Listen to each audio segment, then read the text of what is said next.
अस्सलाम वालेकुम जी। Tension Macau, खुशियाँ लाओ। कैसे टेंशन मकाएं? टेंशन होती क्या है? डिप्रेशन, परेशानी, गम, फिक्र, ये सारी चीज़ें जो है, एनजाइटी, ये सारी चीज़ें, डिप्रेशन वगैरह, ये टेंशन में ही सारा कुछ लेके इसमें आ जाता है, टेंशन में। और इतनी ख़तरनाक ये चीज़ है कि ज़िंदगी जीवन हो जाती है। इंसान जो है वो खुदकुशी का, मौत का सोचना शुरू हो जाता है। कारकर्दगी ख़त्म हो जाती है, कुव्वते फैसला ख़त्म हो जाती है।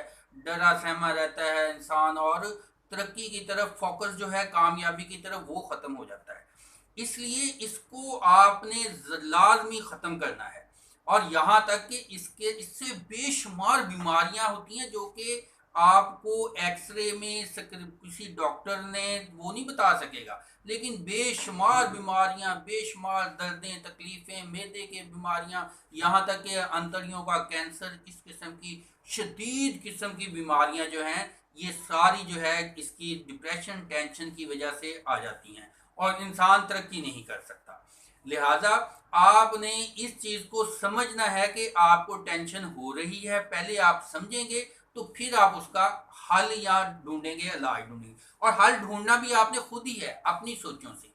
आपने गौर करना होगा खुद से कि आपके जहन में कौन सी सोच आई है कि जिस वजह से आप टेंशन में आना शुरू हो गए हैं और आपकी खुशी ख़त्म हो गई है। मेन ज़्यादातर टेंशन आती है या तो नुकसान कोई हो जाता है। अगर कोई नुकसान, कोई हादसा, कोई परेशानी होती है तो उससे कैसे टेंशन से निकलना है। अगर खुदा ना खास्ते एक्सीडेंट हुआ है, गाड़ी का नुकसान हो गया, तो आपने ये जहन को समझाना है, खुद से बोलना है, जो अपने आप को समझाना है, अपने आप से बातें करनी है कि शुक्र है सिर्फ गाड़ी का एक्सीडेंट हुआ है, जानें बच गई हैं। जब आपका जहन को, दिमाग को ये मैसेज देंगे, तो आपका दिमाग जो है वो कहेगा, समझेगा कि वाकई खुश होने का मकाम है, अब तो खुश होना चाहिए। तो वो खुश होना शुरू कर देगा। जो लफ्ज आप खुद से दिमाग से कहेंगे, दिमाग वैसा ही एक्शन रिएक्शन शुरू कर देगा, वैसे ही हालात आपको बताना शुरू कर देगा। मिसाल है, अगर घाटा पड़ गया है, बहुत सारा नुकसान हो गया है, अगर आप कहेंगे मैं तो मर गया, तबाह हो गया, कुछ नहीं बचा, तो आपका दिमाग बहुत ज़्यादा दुख को, टेंशन को बढ़ा देगा। और अगर आप कहेंगे कुछ भी नहीं हुआ, फिर क्या हुआ, होते रहते हैं बहुत कुछ, अभी तो बहुत सारा मेरे पास पड़ा हुआ है, ये थोड़ा नुकसान है, कोई मसला नहीं, ज़िंदगी में घाटे घाटे वादे होते रहते हैं, जैसे हम पंजाबी में ऐसे बोल देते हैं। तो उससे जहन रिलैक्स हो जाएगा। मतलब कि जब एक छोटी नुकसान है, छोटी बीमारी है, छोटी परेशानी है, तो उसको हम बड़े से मुकाबला कर लें तो जहन रिलैक्स हो जाता है। यानी अगर कोई मरीज जो है, किसी को पता चले कि उसको सजाए मौत होने वाली है, और वो कितना परेशान होगा। अब उसको कहा जाए नहीं जी सजाए मौत नहीं होगी आपको, आपको 10 दिन के लिए, 15 दिन के लिए, महीने के लिए फलां बीमारी होगी, या आप हॉस्पिटल में चले जाएंगे, या आपको कैद होगी, तो उसको तो एक तरह से जन्नत नजर आएगी। और अगर आम रूटीन में इंसान फिर रहा हो, उसको कह दिया जाए कि आपको 1 महीने के लिए जेल में जाना, वो वावेला कर मचाना शुरू कर देगा। यानी बड़ी मुसीबत के मुकाबले में छोटी परेशानी हो तो तब इंसान खुश हो जाता है। लिहाजा कोई भी आपको नुकसान, परेशानी हो, तो सोच लिया करें कि इसमें ज़्यादा से ज़्यादा कितना नुकसान और हो सकता है। जब आप लोग सोचेंगे कि और कितना नुकसान हो सकता है और मुझे कम हुआ है, मुझे कम परेशानी, कम तकलीफ हुई है, तो फिर आप कहेंगे शुक्र है अल्लाह का, मैं बच गया, मेरा नुकसान जो है ना बहुत थोड़ा हुआ है। ये एक एक तरीका है। आपने जहन को, आपने सोचना है, आपने जहन को समझना है। फिर बात का तो इससे रिलेटेड एक मिसाल होती है, आम पहले भी मैंने कई दफ़ा ये मिसाल दी है, कि जब एक शख्स, उसके पास कुछ चीज़ें नहीं है, वो देखता है कि मेरे पास फलां भी नहीं है, फलां भी नहीं, फलां भी नहीं है, तो उन लोगों को देखे जिनके पास ये चीज़ें इससे भी कम चीज़ें हैं। अगर किसी कोई इंसान है, जो मिसाल के तौर पे एक नेक आदमी थे, उनको, उनके पास जूते नहीं थे। उन्होंने देखा कि आगे, वो अल्लाह से शिकवा दिल में आ रहा था, आगे देखा कि एक आदमी के पाँव ही नहीं थे। तो फिर उन्होंने तौबा भी की, इस्तगफार भी की, और अल्लाह का शुक्र भी अदा किया।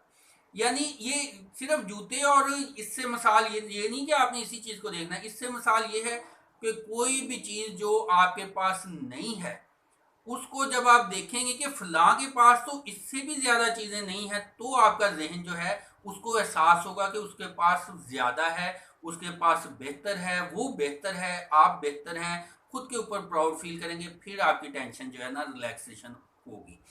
और कभी भी आपने हमेशा आपने प्राउड फील करना है, आपके पास जो कुछ है उसके ऊपर प्राउड फील करना है। अगर आपके पास साइकिल है, आपने कोई मोटरसाइकिल गाड़ी कार वाले का मुकाबला नहीं करना। अगर आपके पास मोटरसाइकिल है तो आपने गाड़ियों वाले का मुकाबला नहीं करना। आपने ये चाहे कोई पराडो पे गुजर रहा हो, कोई के पास बड़ी कोठी कार बंगला हो, ये नहीं मैं कह रहा कि आपने कोशिश नहीं करनी, एफर्ट करनी है, लेकिन जो छोटी छोटी चीजें आपके पास हैं उनके ऊपर आपने प्राउड और खुशी फील करनी है। उससे जहन को एहसास होता है कि वो अचीव कर रहा है, वो आगे बढ़ रहा है। उससे फिर जहन और ज्यादा आगे बढ़ने की स्कीमें बनाता है, आपको आइडियाज मिलते हैं, आप आगे बढ़ते जाते हैं। इस सोच को आप बढ़ा देंगे, आपके पास इस टेंशन का, परेशानी का जो है ना हल मिल जाएगा, और आपके पास जो होगा उसके ऊपर आप खुश होना शुरू कर देंगे। देखें, जितना भी आप हासिल कर लें, आपसे आगे बहुत सारे लोगों पर के पास आपसे बहुत ज्यादा होगा। बेशुमार लोग ऐसे होंगे जिनके पास बहुत थोड़ा होगा। जिनके पास आपने कंपैरिजन करना है, तो नबी सल्लल्लाहु अलैहि वसल्लम ने भी हमें, इस्लाम ने भी तालीमात दी है कि अगर ज्यादा वाले को देखोगे तो देख के नाशुक्री आएगी, अगर कम वालों को देखोगे तो तुम्हारे पास जो कुछ है उससे खुश हो जाओगे। अगर आपने तरक्की करनी है, आगे ज्यादा वालों को देखें, सोचें, पॉसिबिलिटीज देखें, लेकिन जो कुछ पास है उसकी नाशुक्री बिल्कुल ना करें। नाशुक्री करेंगे तो जो आपके पास है वो भी छिन जाएगा, उससे भी नुकसान होगा, क्योंकि आपकी कारकर्दगी के ऊपर बुरा असर पड़ेगा। लिहाजा बड़े सपने, बड़े ख्वाब, बड़ी बड़ी जो है तवक्कुआत वो ना रखें। रखें बेशक, लेकिन उनमें एक मार्जिन रखें कि ताकि अगर वो पूरे ना हो तो फिर भी आप मुसलसल कोशिश, एफर्ट्स कर सकें, और ज़हनी तौर पे तैयार रहें कि छोटे बड़े नुकसान जो हैं वो हो जाते हैं तो मसला नहीं है। माजी का गम नहीं होना चाहिए आपको, जो हो गया हो गया। मुस्तकबिल की फिक्र नहीं होनी चाहिए, अभी है नहीं, कब आएगा तब देखा जाएगा। सोचें, प्लानिंग जरूर करें, लेकिन सर पे सवार नहीं। और जो हाल है उसमें जो आपके पास है उस पर खुश रहें, ये आपकी कामयाबी और खुशी का राज है। दुआओं में याद रखिएगा, लाइक शेयर सब्सक्राइब कीजिएगा। Never forget to like share and subscribe. Alfatah school and college, Jahangir road, Saifabad, Faisalabad से मोहम्मद अफजल बाजवा को इजाजत दें। Thank you.